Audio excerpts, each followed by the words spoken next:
Assalamualaikum semua dan salam sejahtera. Berjumpa lagi dengan cikgu pada kali ini, iaitu dalam sesi ini kita masih lagi dalam bab 4, iaitu era peralihan kuasa British di negara kita.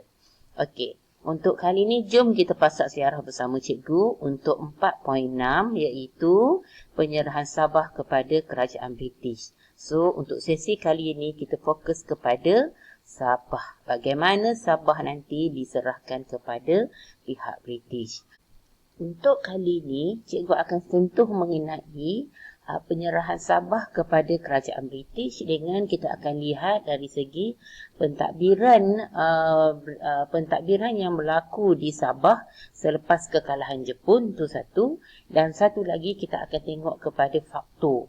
Maksudnya faktor penyerahan Sabah kepada kerajaan British itu apakah faktor yang menyebabkan kepada berlakunya penyerahan tersebut. Okey. Untuk yang pertamanya ni kita akan lihat dulu bagaimana keadaan di Sabah. Okey, Sabah bila selepas kita kata Perang Dunia Kedua, selepas Jepun kalah, Sabah telah diperintah oleh British Military Administration ataupun BMA. Tu sama macam kat Tanah Melayu jugalah. Jadi BMA ni mula diperkenalkan di Sabah. Dan kita lihat sedikit tentang kawalan tentera Jepun ni. Jepun ni, kita kata Kota Kinabalu bebas daripada kawalan tentera Jepun ni pada 28 September 1945. Kemudian Sandakan pula bebas daripada tentera Jepun pada 19 Oktober 1945. Ini kita lihatlah beberapa kita kata kawasan-kawasan utama di Sabah ni telah bebas daripada kawalan tentera Jepun, iaitu antaranya Kota Kinabalu dan juga Sandakan. Okey, balik kepada BMA tadi. Okey, BMA kita tahu BMA telah memerintah Sabah selepas Jepun kalah. Jadi BMA ni diketuai oleh CFC McCaskey. Dan BMA ni dia berusahalah untuk mengembalikan semula keamanan dan kedaulatan negeri. Ini kira kata tugas BMA lah pada waktu ni untuk mengembalikan keamanan dan ketenteraman negeri Sabah pada waktu ni. Bila SBUB kita faham sebelum ni cikgu pernah menyebut tentang SBUB, iaitu Syarikat Borneo Utara British, di mana SBUB ni cikgu ulang sikit ketika mendapat piagam diraja daripada British, maka SBUB ni mempunyai kuasa untuk mentadbir Sabah.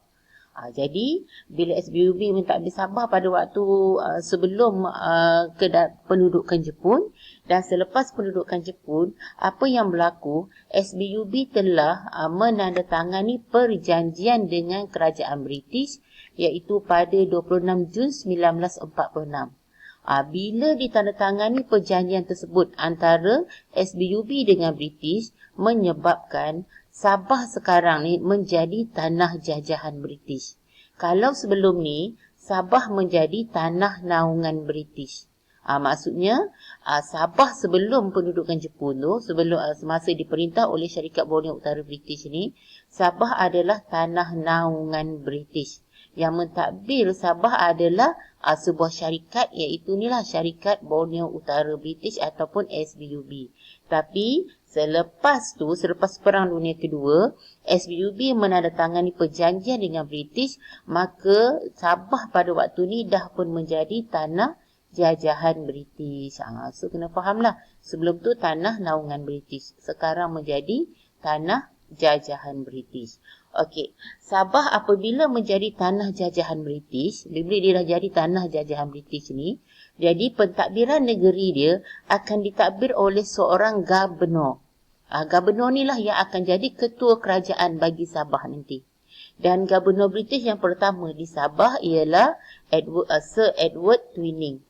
Sir Edward Twining adalah Gubernur pertama Sabah. Okey. Kita lihat pula faktor penyerahan Sabah kepada British. Mengapa Sabah ni diserahkan kepada British oleh...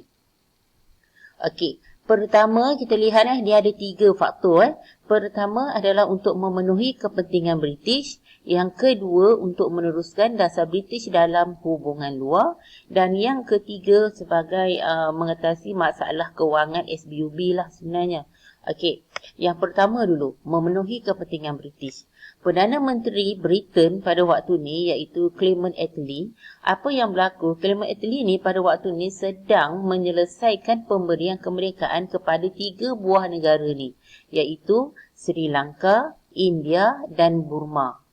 Dan di sinilah dilihat yang Sabah ni akan berpotensilah untuk menggantikan jajahan tersebut. Jajahan 3 buah negara yang British akan hilang nanti, jadi akan digantikan dengan apa? Dengan Sabah.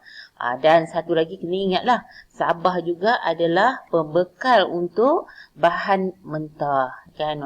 Membekalkan sumber bahan mentah, dan satu lagi merupakan kawasan pasaran bagi barangan British. Jadi itu kepentingan Sabah lah. Satu, Sabah sebagai sumber bahan mentah, dan yang kedua menjadi kawasan pasaran bagi barangan British. Okey, itu untuk memenuhi kepentingan British, di mana Sabah ni kita kata memenuhi bahan mentah dan pasaran, dan satu lagi untuk menggantikan 3 buah negara yang British hilang tu.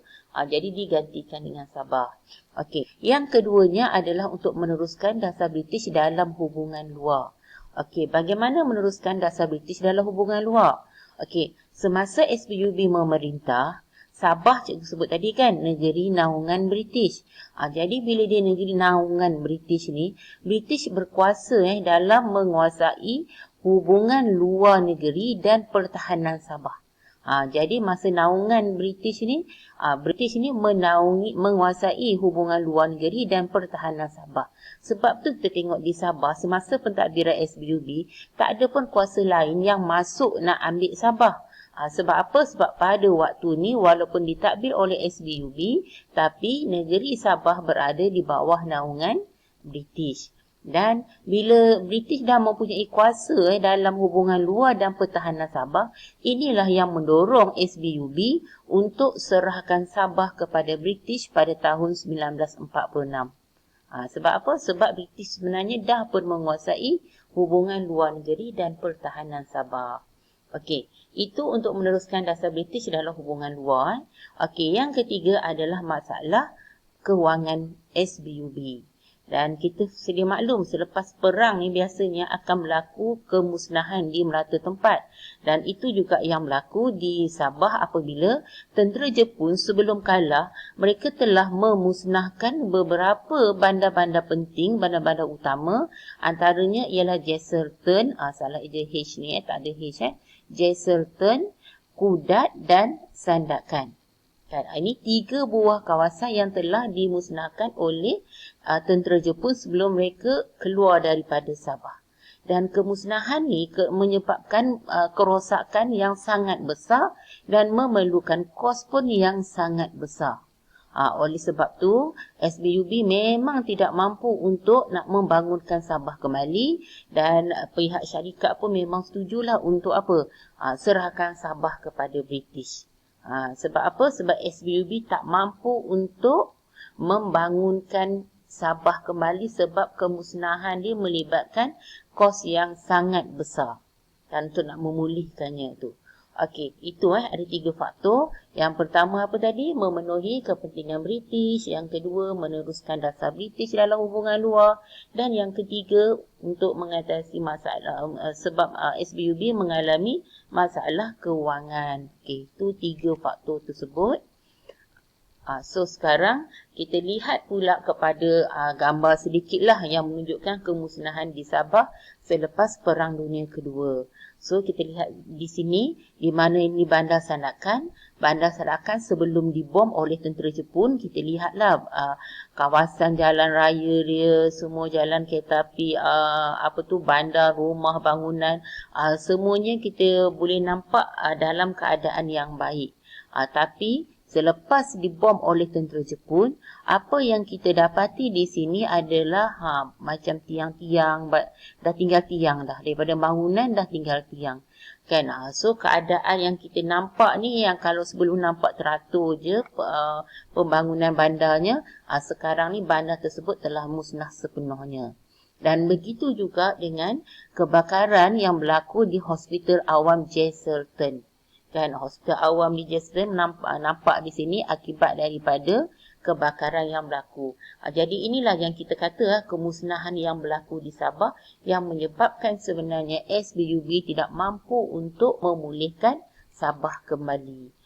Dan jalan yang nampak pada waktu itu adalah dengan memberi Sabah kepada pihak British. Okey, jadi itu je daripada cikgu. So, cikgu harapkan kamu dapatlah daripada sini, daripada apa yang cikgu terangkan tadi, iaitu kalau kita lihatkan yang pertama tadi adalah di mana pentadbir British itu sendiri, pentadbiran tentera British. Kemudiannya kita lihat pula dari segi 3 faktor tadi, faktor yang menyebabkan penyerahan Sabah kepada British, iaitu yang pertama untuk memenuhi kepentingan British, yang kedua untuk meneruskan dasar British dalam hubungan luar, dan yang ketiga adalah untuk disebabkan oleh masalah kewangan SBUB. Okey, so sekian daripada cikgu. Cikgu harapkan kamu mendapat manfaat dan dapat mempelajari bab ni dengan baik. So, semoga usaha kita diberkati dan kejayaan milik kita semua. So, sekian daripada cikgu. Kita berjumpa lagi dalam sesi yang akan datang. So, selamat maju jaya untuk semua. Bye.